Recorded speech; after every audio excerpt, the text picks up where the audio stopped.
하나님의 말씀 요한계시록 11장 6절 말씀 보겠습니다. 그들이 권능을 가지고 하늘을 닫아 그 예언을 하는 날 동안 비가 오지 못하게 하고 또 권능을 가지고 물을 피로 변하게 하고 아무 때든지 원하는 대로 여러 가지 재앙으로 땅을 치리로다. 아멘. 요한계시록 아주 중요한,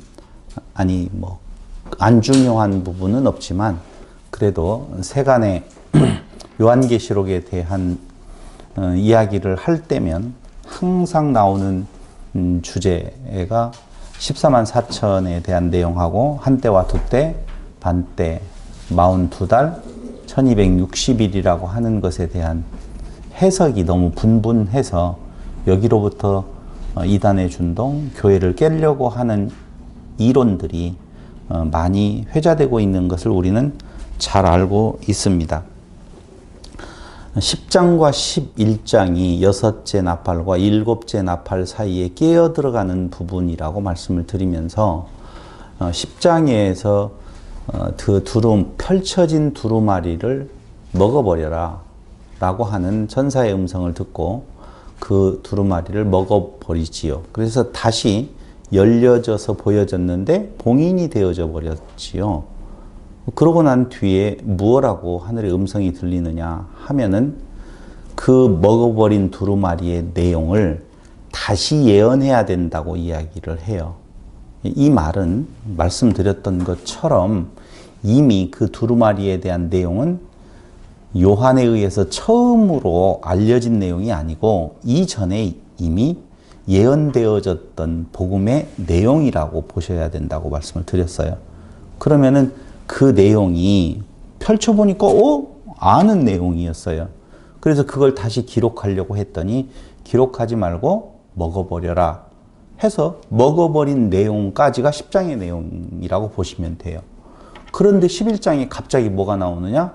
두 증인이 나오게 되더라 그 말입니다. 이 연결성이 도대체 무엇이 있느냐라고 보면 바로 그 먹어버린 두루마리에 대한 내용을 선포할 두 증인에 대한 이야기가 11장의 내용이라고 여러분들에게 지금까지 강조해서 말씀을 드렸었습니다.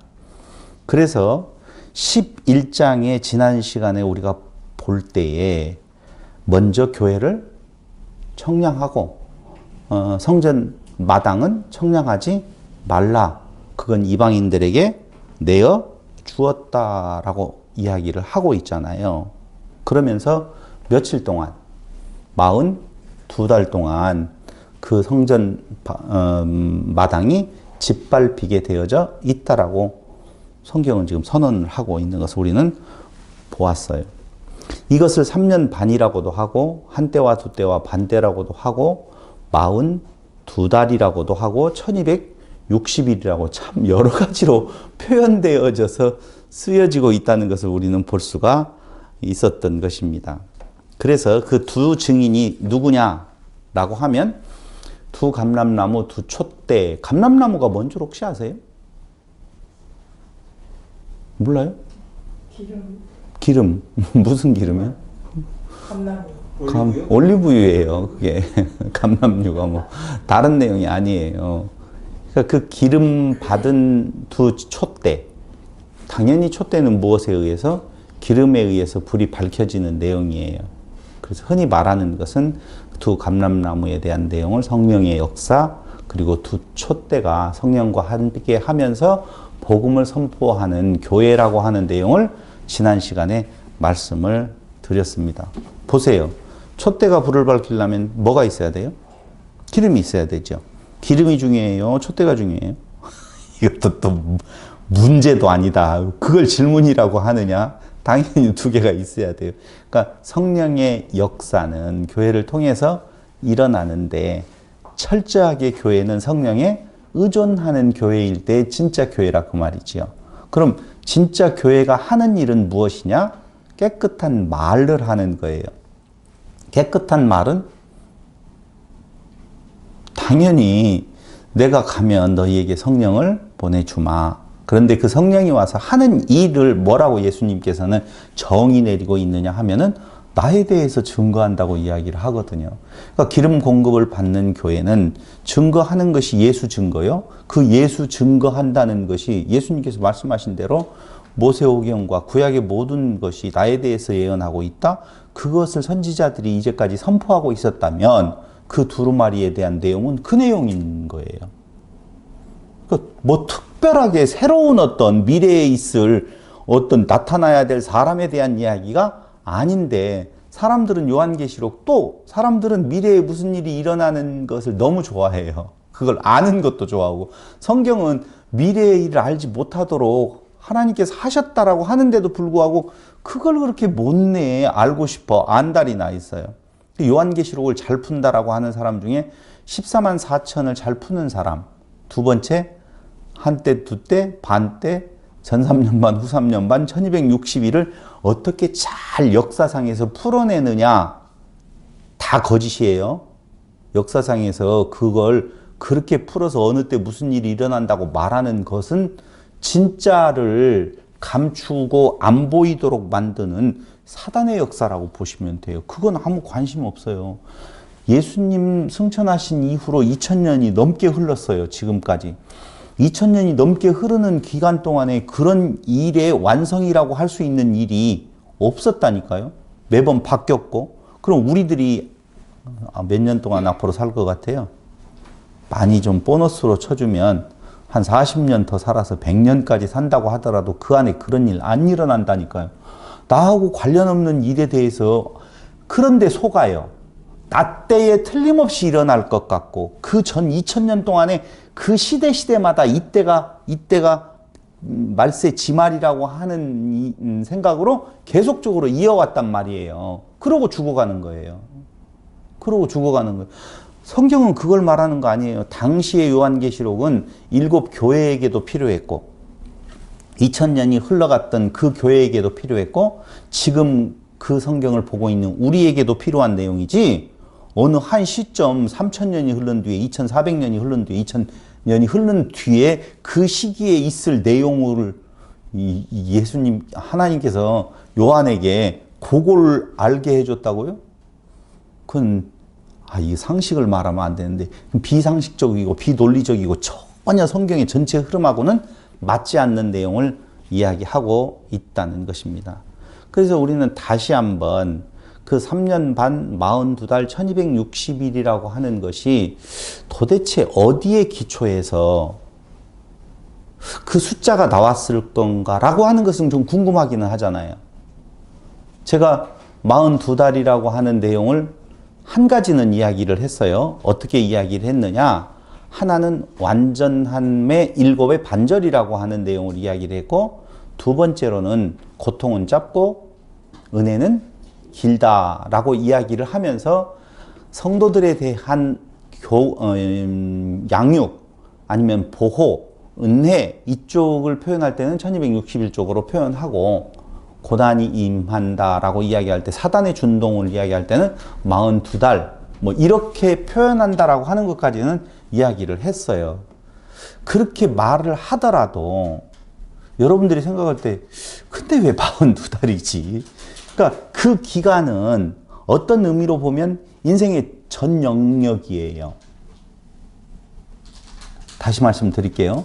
그 42달 1260일 이것은요. 어떠한 특정한 날과 특정한 달을 이야기하는 것이 아니라 성도들의 생이 이 땅 위에 있는 동안을 다 말하는 거다. 더 정확하게 말하면 예수님의 부활로부터 시작해서 예수님의 재림 때까지의 때를 말한다. 이렇게 보셔야 돼요. 인생의 전 영역을 살아갈 동안에 계속적으로 사단의 도전은 있어요. 거기에 대한 응전도 당연히 있어요. 더 정확하게 말하면 우리의 삶 가운데 있어서 사단의 도전이 있었던 적은 언제라고 생각을 했어요? 늘 있어요. 늘 있지요. 늘 있어요. 근데 늘 있지는 않았어요. 그게 무슨 말이냐면요. 우리가 그리스도 밖에 있었을 때에는 도전이라고 볼 수가 없다니까요.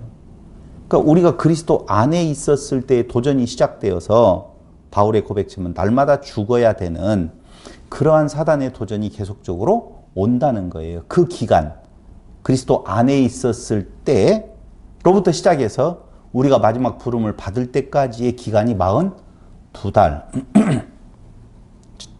1260일이라 그 말이에요. 아멘이 안 나오네요. 아멘이십니까? 아멘이에요? 아멘 하셔서 고맙습니다. 왜냐하면 일단 답은 맞췄어요. 아멘이 맞아요. 그러면 그 근거를 좀 대줘봐라 라고 말할 수 있잖아요. 그렇죠? 보세요. 광야에서 이스라엘을 시험했다고 성경은 말을 하고 있어요. 그렇죠? 그럼 광야에서 이스라엘을 시험하신 기간이 어느 정도 되죠? 몇 년?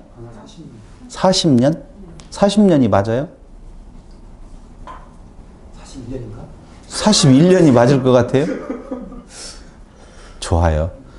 그래서 지금 그 문제에 대한 근거를 여러분들에게 오늘 성경을 통해서 제시해 줌으로 말미암아 아 그렇구나 이건 더 이상 논쟁할 여지가 없구나 라고 하는 생각을 갖게 한번 해보려고 합니다. 근거가 있나요? 예? 근거가 있나요? 당연히 근거가 있으니까 이 말씀을 드리는 것이죠. 그런데 먼저 거기 들어가기 전에 우리는 아셔야 될 것은 다니엘서 7장 25절을 한번 보실래요? 다니엘서 7장 25절.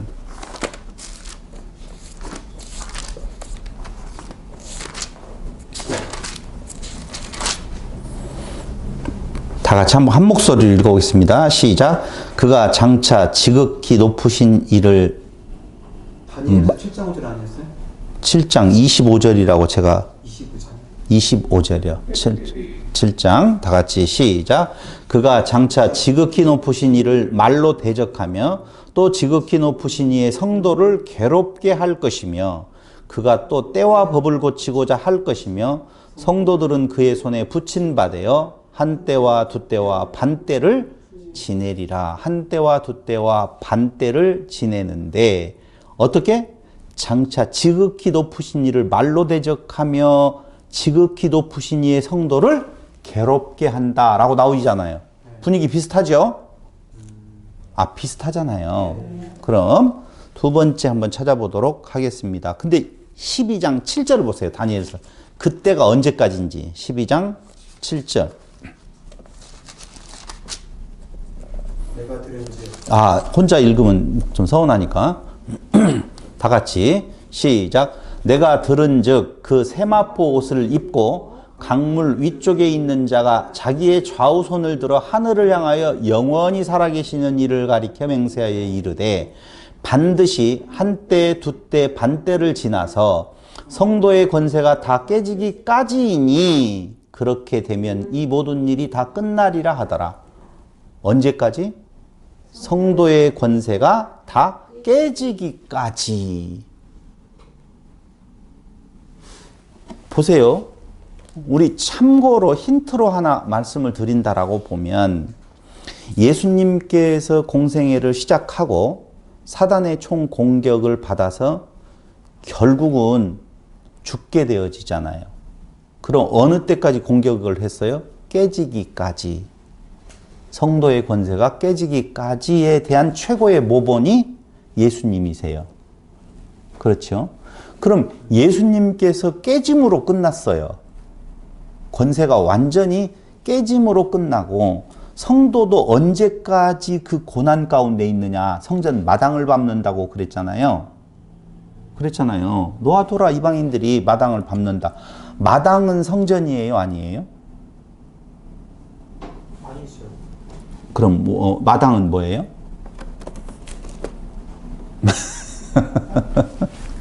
성전은 성전 따로 있고 마당 따로 있고 여기가 이렇게 지금 성전이 있다면 안에 성막이 있잖아요.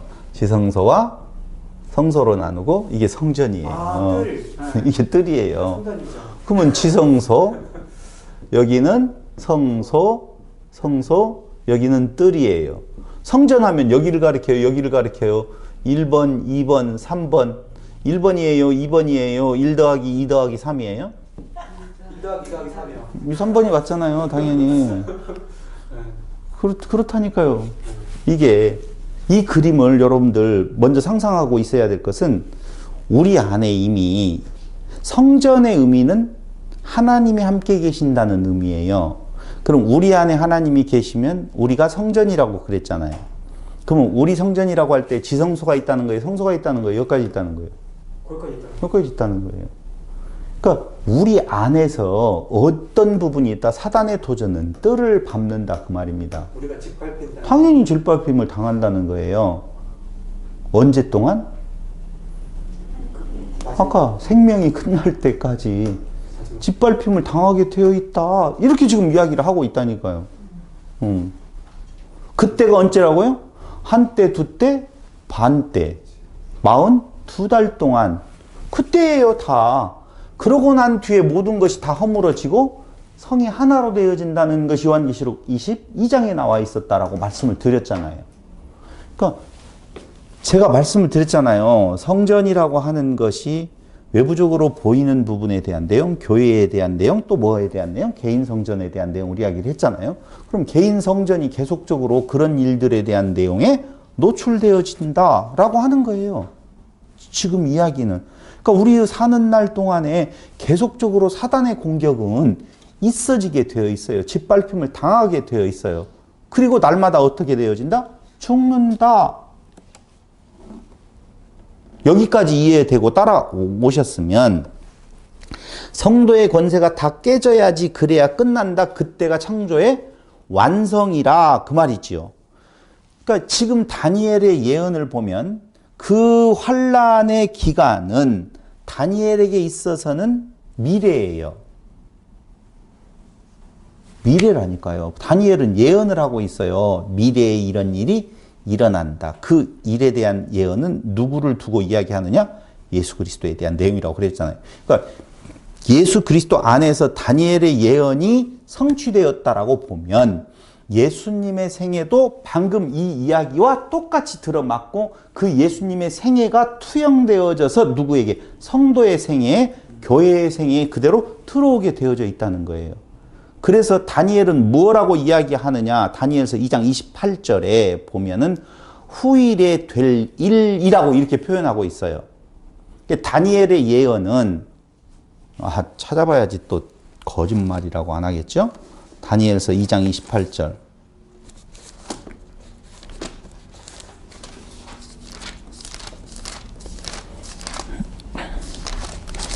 28절 제가 한번 읽어보겠습니다.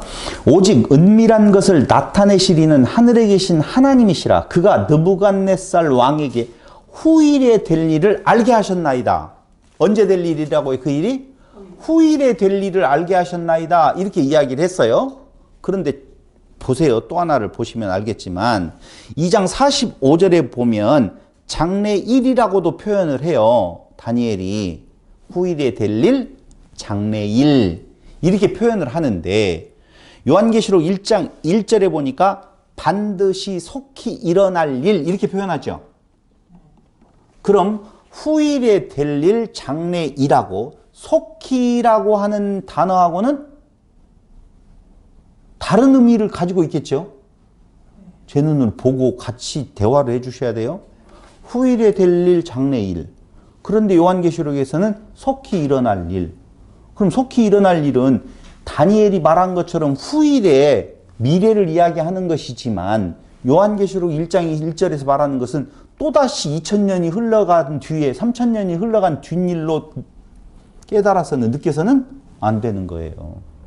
속히 될 일은 지금 일어날 일이라는 의미로서 속히 될 일이라고 반드시 일어난다라고 하는 의미에서 속히 될 일이라고 반드시 속히 될 일이라고 하는 내용을 말하고 있는 것이지 또다시 그게 몇천 년이든지 몇백 년이든지 만 년이 흘러갈 일이라고 개념으로 보시면 안 된다는 거예요.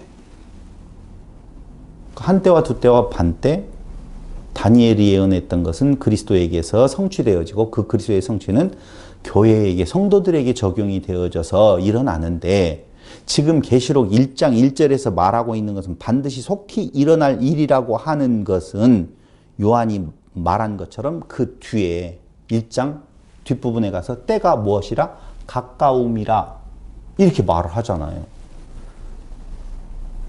그 뉘앙스의 차이가 분명히 있어요. 근데 우리는 다니엘이 말한 그 뒤에 지금과 같이 흘러가지도 않았어. 요한이 이야기한 뒤에 지금 2000년이 넘게 흘러갔잖아요. 그렇죠. 2000년 정도가 흘러갔는데 그때 다니엘이 말한 뒤에 2000년 안 흘러가서 그런 일이 이루어졌단 말이에요. 근데 몇 년, 다니엘이 몇 년도에 한 500년, 600년, 700년, 5, 600년 뒤에 일어날 일이었었어요. 후에 될 일, 미래의 일, 장래의 일이라고 하는 것이. 근데 지금 요한이 이야기할 때 반드시 속히 될 일이라고 이야기를 한 것이 지금까지 일어나지 않았다? 말이 안 되는 이야기죠. 그래서 그 두 뉘앙스를 놓고 보았었을 때에 이미 성취가 시작된 임박한 때라는 거예요. 뭐가요, 지금? 제가 무슨 설명을 하고 있어요? 한때와 두때와 반때의 일. 그 이야기는 교회가 핍박받는 기간, 양육되어지는 기간, 성전 마당이 뜰이 짓밟히는 기간. 이 기간이 이미 어느 때로부터 예수님의 부활 승천으로부터 시작되었다 그 말이에요. 그게 속히 될 일이에요. 그래서 이미 성취가 시작되어졌어요. 그때가 임박한 때인데요. 다시 말씀드리면 환난을 당하고 악의 패배가 일어나고 하나님의 나라가 건설되어지는 것이 하나님 전체의 하나님 나라 건설의 창조의 프로젝트라고 보면 그 일은 지금 이미 예언 성취는 시작되었고 그 다음에 지속되어지고 있으며 최종적으로 무엇할 것이다? 완성되어질 것이다 라고 하는 건데 여기에서의 관점은 시작에 초점이 지금 맞추어져서 선포되어지고 있다는 것입니다. 자, 두 번째 보세요. 3년 반, 42달, 1260일에 도대체 기초는 어디에 있는 건가? 1번, 어디를 이야기했어요? 다니엘서를 이야기를 했어요. 그럼 두 번째로는요, 엘리야가 지금 보였었잖아요. 지난주에 11장에 보니까 비 오게 했다는 거, 하늘을 닫아 비가 오지 않게 했다, 물을 피되게 만들었다. 그걸 엘리야와 누구로 이야기했어요? 모세로 지금 이야기를 했었잖아요. 그럼 엘리야의 하나님의 심판을 선포했던 기간이 얼마예요?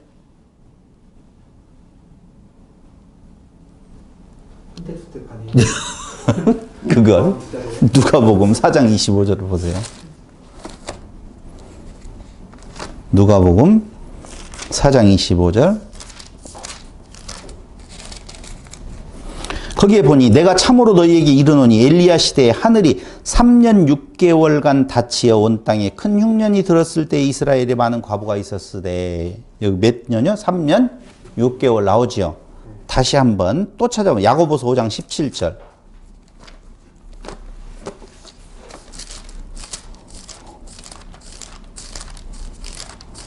야고보서 5장 17절. 엘리야는 우리와 성정이 같은 사람이로되 그가 비가 오지 않기를 간절히 기도한 즉 3년 6개월 동안 땅에 비가 오지 아니하고 라고 되어져 있죠. 우리가 지난 시간 봤던 11장 6절에도 역시 11장 6절에 보면 그들이 권능을 가지고 하늘을 닫아 그 예언하는 날 동안 비가 오지 못하게 하고 이때가 바로 어느 예요? 3년 6개월 동안이에요. 자, 두 번째 근거. 엘리야와 모세를 예로 들어서 표현했다면 엘리야의 사역 기간도 몇 년이라고요?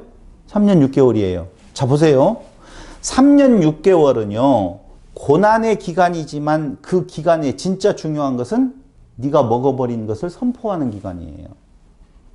그러니까 증인들은 선포하게 되어지고 그 선포되어지는 날 동안에 이방인들은, 사단은 성전 바당을 짓밟는다. 지금 그 말이에요. 착각하시면 안 돼요.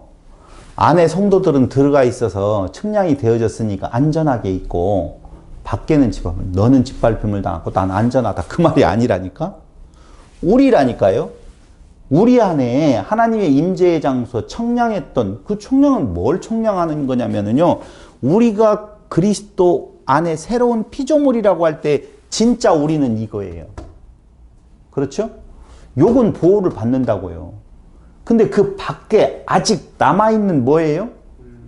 마당, 육. 그냥 짓밟힘을 당한다. 그 말입니다. 계속적으로. 그 기간 동안에 이 성소에서는, 지성소와 성소에서는 뭐가? 복음이 계속적으로 선포되어져요. 이원론이 아니라니까요. 나는 여기에 있고 너는 저 바닥에 있느냐. 이런 것이 아니라 일원론이라니까요. 성소는 하나인데 그 안에 보호받는 뭐가 있어요? 성령의 주관으로 있는 하나님의 씨로 태어난 그리스도에 대한 씨로 자라나고 있는 거기는 절대로 못 가져간다 그 말이에요. 못 가져가고 여기는 계속 밟힘을 당한다. 그때가 바로 뭐냐면은 여기에서 퍼져나오는 엘리야의 복음의 소리. 그 기간이 3년 6개월이었었다. 지금 그 말이에요. 42개월. 42달. 3년 6개월이 42달이에요. 근데 또 보자고요. 42달에 표현되어지고 있는 근거는 어디서 좀 찾아왔을까? 이게 볼 수가 있는데요. 세 번째는요. 출애굽 후에, 그러니까 광야에서 그들을 시험하고 양육한다라고 나오는데 그 광야에 몇 년 동안 있었어요? 36년은 지금 대한민국의 일제 압박은 아니고 압박과 서름에서 해방된 날이고 40년 몇 년이요? 40년? 40년으로 보통은 알고 있죠. 그렇죠. 42년으로 봐야 돼요. 왜요? 왜요? 왜요? 42년으로 보는 이유는 첫 번째 출발해서 2년 동안 가데스 바네아까지의 2년이 있고 그 가데스 바네아에서 문제가 생겨서 40년 동안의 전 세대가 죽어가는 40년 세월이 있는 거예요. 그래서 성경은 이렇게 표현하고 있어요. 사도행전 13장 18절에 보세요. 사도행전 13장 18절. 18절에 보니 광야에서 약 40년간 그들의 소행을 참으시고 몇 년? 약 40년이라고 되어 있잖아요. 40년이라고 생각했으면 우리가 이렇게 40년으로 알고 있는데 왜 여기에서는 약 40년이라고 했겠느냐 라고 하는 의미에 있어서 그 개월 수는 2년 플러스 몇 년? 40년으로 봐야 돼요. 여호수아서 5장 6절이나 여호수아서 14장 7절로 10절 그거 찾아보시죠. 여호수아서 5장 6절. 우리 4월달 특별 세미나에 여호수아서를 공부할 텐데요. 참고가 될 수도 있을 거예요. 여호수아서 5장 6절. 그렇죠. 이스라엘 자손들이 여호와의 음성을 청종하지 아니하므로 여호와께서 그들에게 대하여 맹세하사 그들의 조상들에게 맹세하여 우리에게 주리라고 하신 땅 곧 젖과 꿀이 흐르는 땅을 그들이 보지 못하게 하리라 하심에 이때가 언제예요? 보지 못하리라 하심에 이때가 언제예요? 처음 출발할 때 가데스 바네아에서 가데스 바네아에서 그렇죠. 그 약 2년 동안 지나고 난 뒤에 가데스 바네아에서 그 정탐꾼들의 그 보고를 통하여서 그 백성들의 모습을 보고 그 땅을 보지 못하리라. 그리고 그들은 다 여기에서 광야에서 죽게 되어진다 이렇게 말을 한 거거든요. 그러니까 40년이 나오는 내용은요. 가데스 바네아에서부터 요단 서편 땅에 도착하기까지의 40년 동안에 그들이 죽임당하는 것이지 그 전에 한 2년 정도가는 거기에다 말하지 않은 거예요. 그러니까 정확하게 말하면 광야 몇 년이 맞아요? 42년이 맞고 그 죽음의 시작으로부터는 40년이 맞다 그 말입니다. 그래서 시험을 한다, 그들에게 고난이 임한다라고 이야기할 때 40년으로 표기하는 것은 가데스 바네아 이후를 지금 이야기를 하고 있는 거예요. 그래서 나온 족속 곧 군사들이 다 멸절하기까지 그 군사들의 멸절 기간이 바로 언제부터 시작된 거예요? 가데스 바니아의 사건 이후로부터 몇 년 지났다? 40년 동안을 광야에서 헤매었더니 이렇게 나오는 거예요. 하나를 더 본다면은요, 여호수아서 14장 7절로 10절에 보면 거기 40년이라고 하는 개념이 또 나옵니다. 14장 7절. 내 나이 40세 여호와의 종 모세가 가데스 바네아에서 나를 보내 이 땅을 정탐하게 하였으므로 내가 성실한 마음으로 그에게 보고하였고, 자, 가데스 바네아에 있었을 때의 여호수아의 나이가 몇 살? 40살.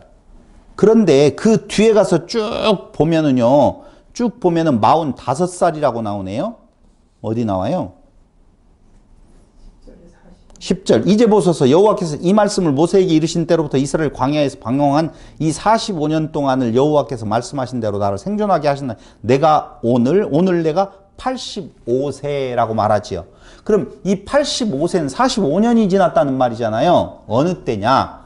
이미 모세하고 체인이 되어지고 난 뒤에 요단 서편 땅을 정복하고 난 뒤에 하는 이야기예요.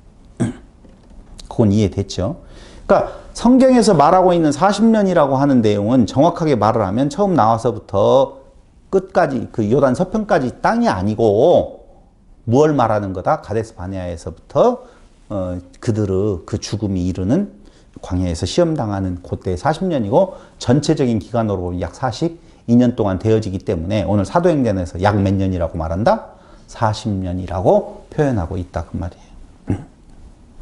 아니, 그러니까 40년이라고 표현하고 있고 제가 말하고 있는 광야의 기간 전체로 말하면 몇 년? 42년이 된다 그 말이에요. 이스라엘의 어느 때로부터 출애굽 시작, 거듭난 때로부터 시작해서 거기 가나안 땅 앞에까지 갈 때가 몇 년? 42년. 그게 무슨 생활? 광야의 생활이라고 근거가 그거 있다 그 말이에요. 거듭난 자의 전체의 생애라 그 말입니다. 그럴 듯은 한데 한 가지 증거를 좀 더 대주시면 안 되겠어 이런 생각이 들어가잖아요. 지금 42달 42년 같은 건가요? 조금만 기다려봐요. 그럼 42라고 하는 개념에 대한 내용이 거듭난 자의 일생이라고 말했잖아요. 교회의 탄생의 전체의 기간 이렇게 이야기를 드렸는데 이스라엘이 혹시 김희동 집사님 이사 몇 번이나 하셨어요? 정답은 20번은 했나봐요. 좀 인생을 좀 덜 살았어. 몇 번 했어요? 제가 권장해주는 횟수가 있어요. 42번은 해야 돼요. 그래야지 인생 살 만큼 살았다라고 말할 수 있어요. 인생. 히브리인들의 어떤 그런 자, 그래서 히브리인들이 애굽에서 나와서 광야를 42년 동안 돌면서 도대체 몇 번 진을 쳤다가 거뒀다가 하는가? 몇 번? 42번이에요? 42번이에요. 그게. 진짜냐고요? 진짜예요. 신명기 33장으로 가보세요. 아니, 민수기 33장. 읽었는데 기억이 안 날까요? 민수기 33장.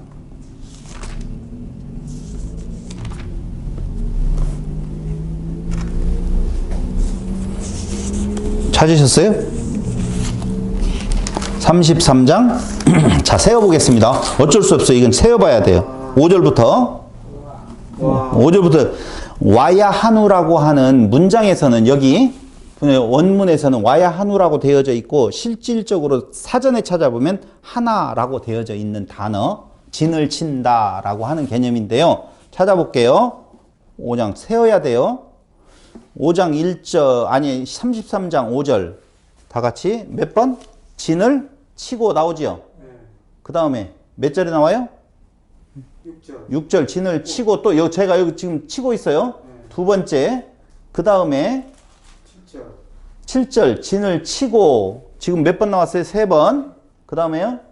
이렇게 8절에 진을 치고 4번, 그죠. 9절 5번, 그 다음에 10번 진을 치고 6번, 11절 진을 치고 누가 세요 횟수를? 13절 아니요 이게 몇 번인가 6번인가 7번인가 그걸 까먹었다.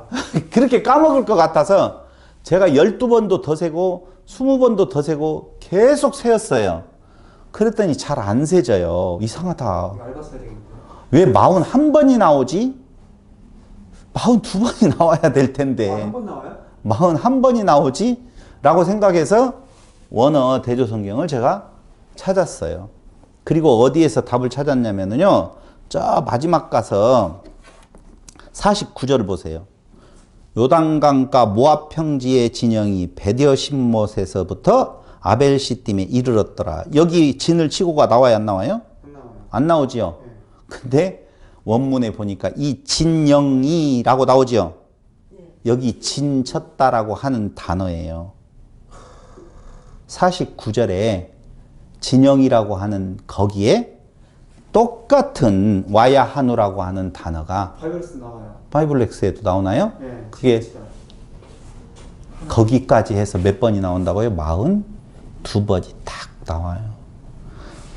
그러니까 잘 다시 한번 정리할게요.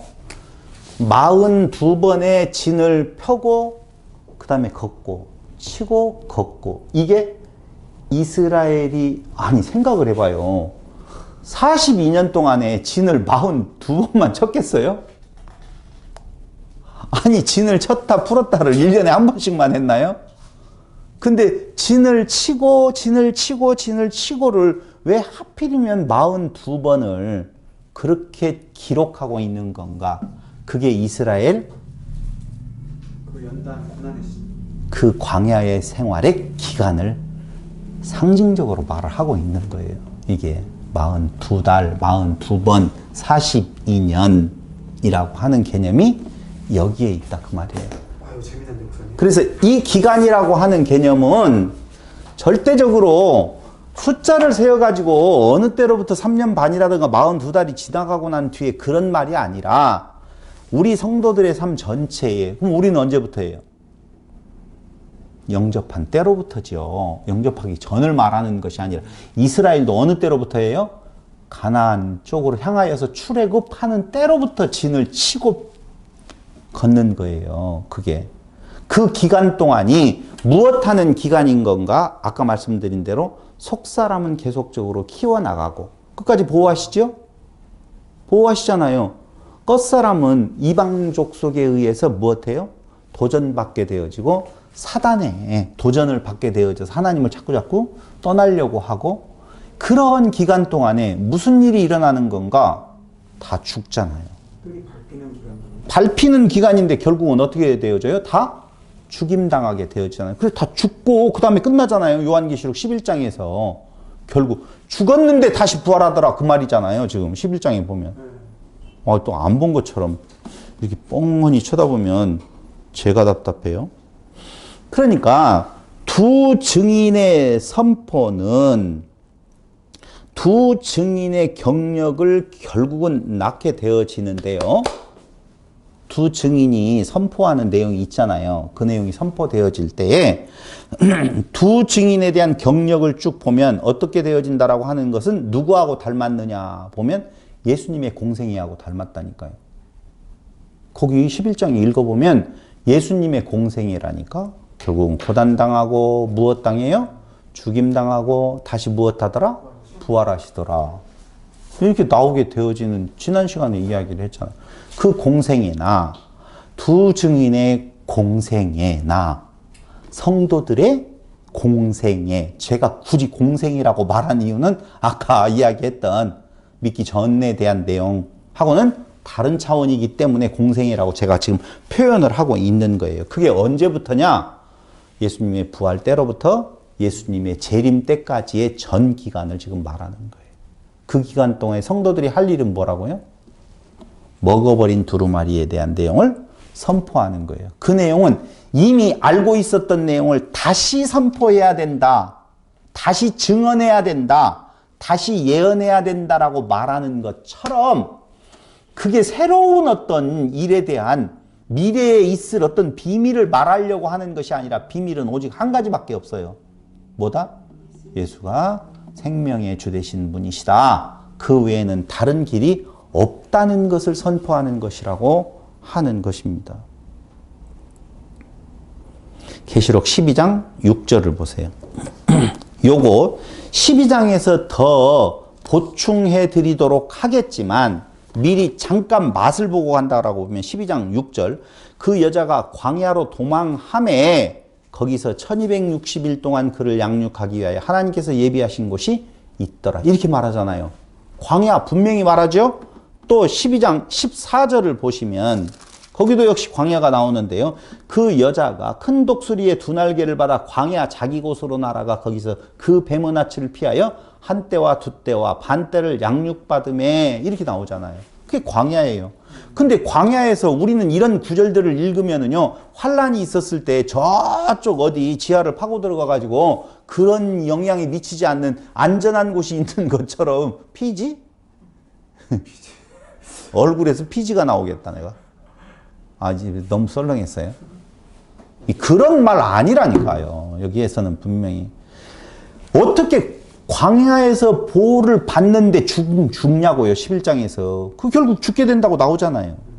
어떻게 성령의 인도하심을 받고 보호하심을 받고 그분이 하나님이신 분이 어떻게 죽냐고요. 우리는 죽음이 곧 실패인 패배인 걸로 생각하지만 성경은 죽음이 곧 승리라고 이야기를 하고 있다니까요. 무엇이 죽는 거예요? 겉사람이 죽는 거예요. 완전히. 그리고 속사람이 다시 태어난, 그게 이스라엘 백성들이 다시 세어봤더니 그 숫자더라, 그 말 아니에요. 결국은. 여기에서 우리가 알아야 될 것 진짜 중요한 개념이 하나 있어요. 그 개념이 뭐냐면 이걸 지적으로 그럴듯하네, 새로운 거네, 이게 아니라니까요. 성경은 우리에게 복음을 선포할 때 그 복음의 내용이 내게 있어서 하나님의 은혜여야지, 알았어, 새로운 건데, 이렇게 가서 누군가하고 싸움의 소재로 삼을 내용이 아니라는 거예요. 진짜 이 내용 맞잖아요. 성전 되었는데 그 성전 안에 두 마음이 있다고 그랬잖아요. 근데 한 마음은 그리스도를 선포하고 한 마음은 그리스도를 부정하는, 한 마음은 율법을 껍으로 먹고 한 마음은 육체의 진정한 이면의 뜻 그리스도로 먹고 하는 마음이 있어요. 그래서 이건 나를 높이려고 하는 마음이고, 율법을 조항으로 보면 자기를 높인다고 그랬잖아요. 하지 마라, 안 했어. 하라, 했어. 그러니까 내가 하나님 되었지? 라고 하는 것이, 그게 우리의 겉 마음이라고요. 겉 모습. 그런데 안으로 들어가서 생명과로 먹게 되어지면, 동산 중앙에 있는 나무 한 그루를 생명과로 먹게 되어지면 오직 그리스도밖에는 드러남이 없다라고 하는 내용, 그리스도 아니면 우리는 소망이 없다라고 하는 내용으로 고백되어진다니까요. 그럴 때에 끝까지 그 진리를 보호하시는 성령의 역사가 틀림없이 있다. 그러나 어떻게 된다? 죽는다, 그 말이에요. 예수님 죽었을 때 그 진리가 그 안에서 죽어버렸나요?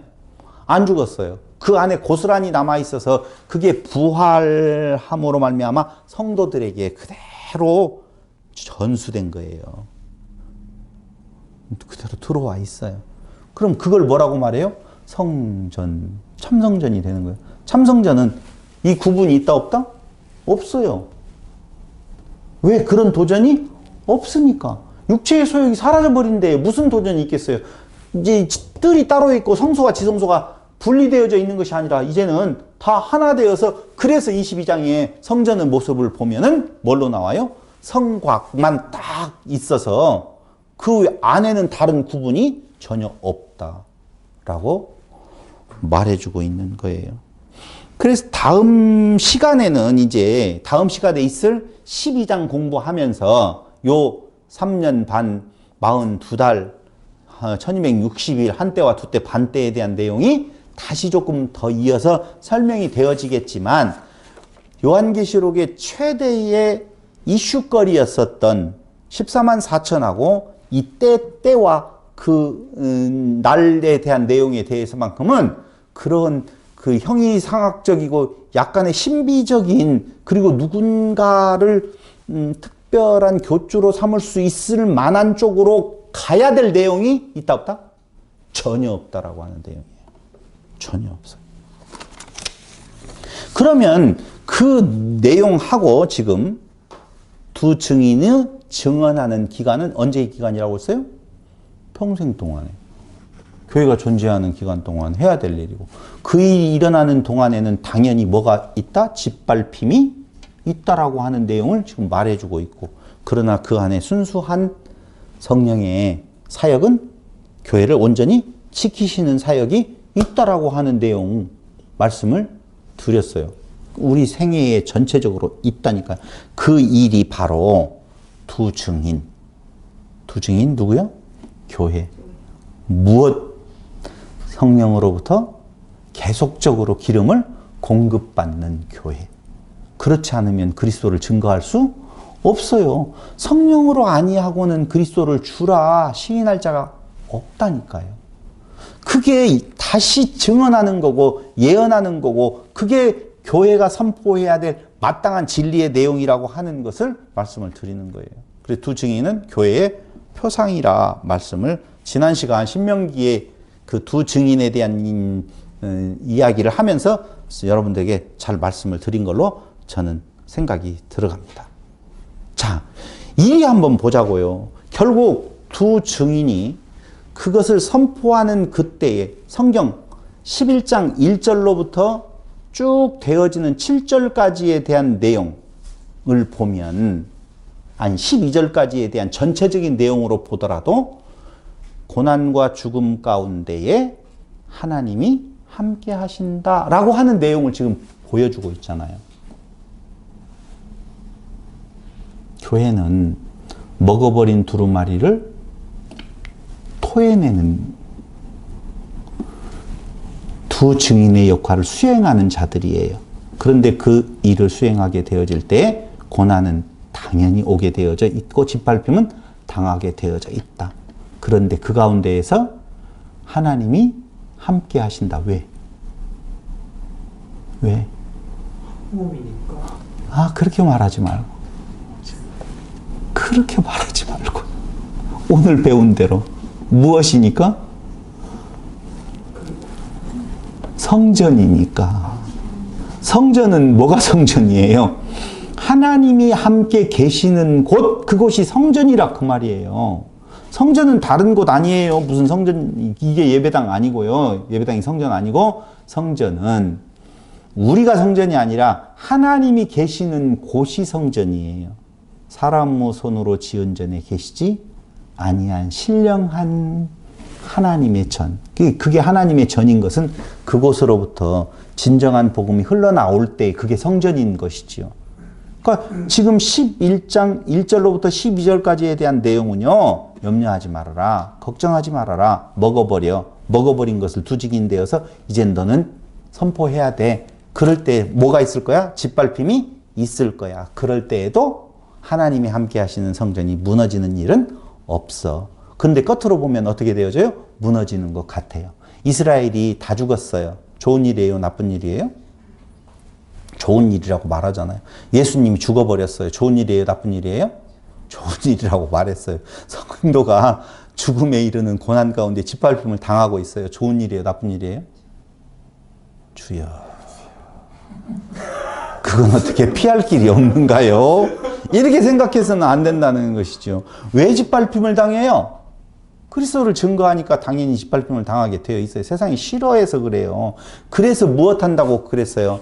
환난 가운데 핍박을 가하고 조롱하고 죽은 것을 보고 어떻게 하더라? 기뻐하더라. 오늘 11장 내용 다 지금 설명을 하고 있잖아요. 서로 선물들을 교환하고 난리도 아니에요. 봐라. 우리가 이겼다. 라고 하는 부분이 나타나게 되어지지. 11장 8절을 보세요. 그게. 그들의 시체가 큰 성 길에 있으리니 두 증인이 죽은 거예요. 아, 이 개인적인 사람이 죽었으면 끝나버리게요. 있으리니. 그 성은 영적으로 하면 소돔이라고도 하고 애굽이라고도 하니 곧 그들의 주께서 십자가에 못 박히신 곳이라. 그러니까 지금 다 이미지를 다 가지고 왔죠. 어디까지 가져왔어요? 그리스도의 죽음의 이미지까지 지금 다 가지고 와서 그 설명을 하고 있는데 두 증인의 무엇? 순교를 이야기를 하고 있다 그 말이에요. 큰일 났다. 지금 성도의 삶 가운데에서 평생에 있을 일이라고 했는데 순교해버리면 우리가 죽었다는 말이네? 뭐예요? 순교는 뭘 순교라고 그랬어요? 목배임 당한 거라고 그랬잖아요.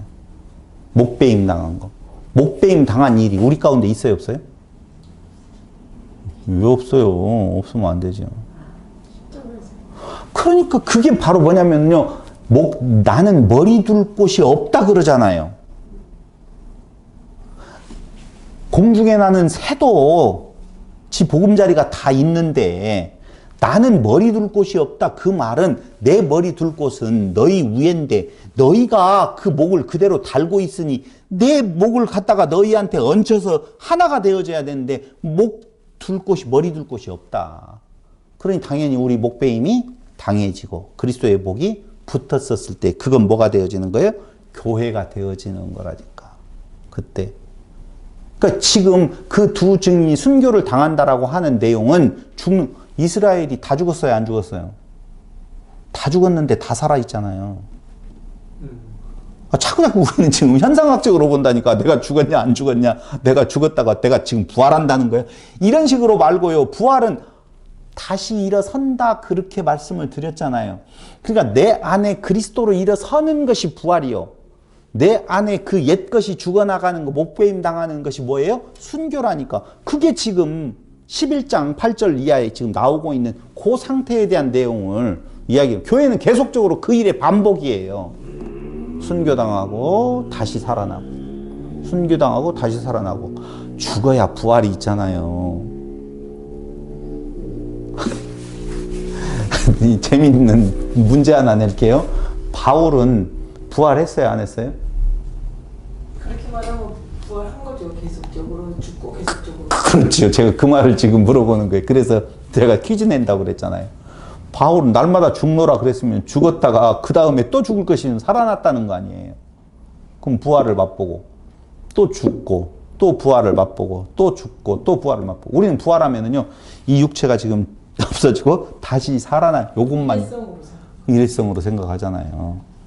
이거 부활을 여러 번 한다라고 이야기하면 또 나보고 또 이상하게 알지도 못하고 공부도 안 한 것들이 꼭 문제를 건다니까요. 무슨 내용에 대해서 진정성 있게 공부를, 그 말이 뜻이 무엇이었는지를 생각도 안 하고, 그러면 부활이 계속 있다는 말이야? 한 번 또 부활하고 또 이렇게 나한테 시비를 걸까봐 내가 용어를 신중하게 선택을 하지만, 아니 죽으면 부활이지, 죽지도 않았는데 부활이 어디가 있어요. 그러면 죽고 날마다 죽으면 날마다 살았다는 것이 전제되어져야만이 날마다 죽지요. 한 번 죽은 자가 어떻게 또 살아? 뭐 생명이 한 3,600개 되나? 우리는요 옛것이 날마다 죽고 새 것으로 부활하는 새로운 피조물로 더욱더 지어져가는 그런 일들이 우리 삶에 연속적으로 일어난다니까요. 없었어요? 애통하는 소리가? 죽음의 애통 소리가 우리 귓전을 가득 메워야 됩니다. 그래서 교회된 자들의 일생은 예수님의 선례를 따라서 고난과 핍박 속에 있다가 조롱당하고 어떻게 하고 죽고 무엇하는 거예요? 부활하는 삶이에요. 그게 우리네들의 삶이에요. 그게 아무것도 없다. 선포가 안 되니까 짓밟힘을 안 당하지. 선포가 안 되는데 무슨 짓밟힘이 어디가 있어요? 듣기 싫으니까 짓밟는 것이지. 우리의 삶이 그거라고요. 네네. 그래서 지난 시간 거기까지 말씀을 지금 드리면서 정리를 해서 11장 1절로부터 13절까지 정리를 해서 말씀을 드린다라고 보면 먼저 두루마리 책을 먹어버린 요한, 그리고 그 책의 내용이 전달되어진 두 증인에게 전달된 두루마리의 내용은 당연히 다시 예언해야 될 복음에 대한 내용을 말하는 거고, 증언하는 두 증인의 삶 속에 박해하는 뭐가 있어요? 원수들이 당연히 있게 되어질 때에 그 원수들은 고난과 핍박뿐만 아니라 조롱으로, 그리고 최종적으로는 무엇을 하게 되어진다고요? 죽음에 이르게 되어질 때에 그때 죽음으로 끝나는 것이 아니라 무엇하게 되어 있다? 부활하게 되어지는 하나님께서 함께 하시는 그 역사가 그 교회 시대에 있으니 그때 말씀을 드렸어요. 자, 이건 나 개인이라고 그랬어요. 개인 교회. 교회 내용이라고 그랬죠? 그렇죠? 그때 당시에 소아시아 교회는 지난번에 설명해 드린 대로 이렇게 되어져 있다면 여기가 가나안 땅이라고 보면 이 소아시아잖아요. 이때 이 7교회가 이렇게 되어 있다고 그랬죠? 이 이방인들에게 둘러싸인 이 교회가 어떻게 되어진다? 계속적인 고난 가운데 있어도 무엇해야 된다고요? 두 증인으로서의 복음 선포에 대한 내용이 있다 그 말이에요. 그러니까 지금 너희들이 고난받는 것 무엇하다? 당연하다. 어디까지 간다? 죽음에 이르는 곳까지 간다라고 하는 거예요. 근데 지금 우리는 이 상황이 아니잖아요. 예수 선포한다고 해서 누가 고난 가운데 있나요? 그런 외적인 고난을 생각해서는 안 된다니까요. 내적 고난에 대한 내용으로 이야기를 생각을 해야 돼요. 근데 그것은 외부에서 나를 공격하는 것보다 그 내부 안에서 생각을 해보세요. 하나님의 관심은 이스라엘 안에 있지 이스라엘 밖에 있는 게 아니에요. 짓밟는 자들에게 있는 거 아니에요. 이스라엘을 광야로 데리고 나온 것은 그 광야에 살고 있는 이방 족속들하고의 어떤 관계를 말하려고 하는 것이 아니라 광야에 나온 이스라엘 백성에게 관심이 있어서 그들을 양육하고 교육시키는 내용이다 그 말입니다. 그 도구로 쓴다 그 말이에요. 그러니까 그것을 이해하지 못하게 되어지면 결국은 우리는 꼭 이방의 어떤 적들과 이렇게 대적 관계에 있어서 그들하고의 싸움을 생각을 하고 나는 이쪽 편에서 이원론적으로 나머지 사람들은 저쪽 편에 있는 자로서 딱 구성을 시켜놓고 대비를 시켜놓고 그때로부터 나는 안전하게 보호받는 쪽에 요한계시록을 보려고 생각을 한다 그 말입니다.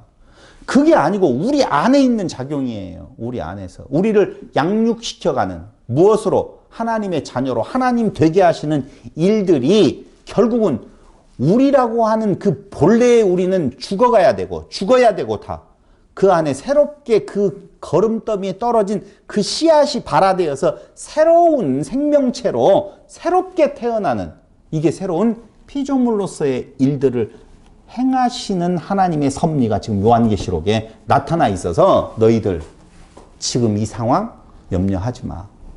내가 너희들을 새로운 존재로 만들어가는 창조의 과정이야 라고 요한을 통하여서 계시해주고 있다 그 말입니다. 그게 무슨 특별한 다른 내용이겠어요?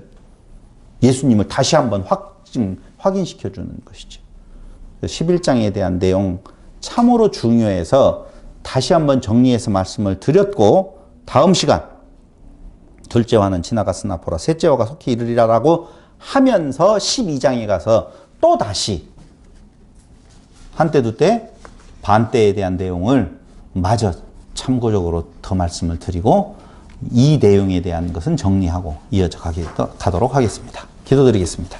고마우신 아버지 하나님, 우리의 사는 날 동안 그리스도 안에서 하나님의 자녀로 하나님의 지체로서의 모습을 만들어 가시는 하나님의 섭리를 다시 확인해 보았습니다. 짧은 생에 살아가는데 우리는 이 육체의 작은 것에 매여서 진짜 참 것을 보지 못하고 거짓 것에 유혹되고 현혹되어질 때가 너무나 많이 있습니다. 진리로 우리를 거룩하게 하시고 진리로 우리를 보호하셔서 날마다의 삶에서 승리하는 성도들 되게 하여 주시기를 예수님의 이름으로 기도드립니다. 아멘.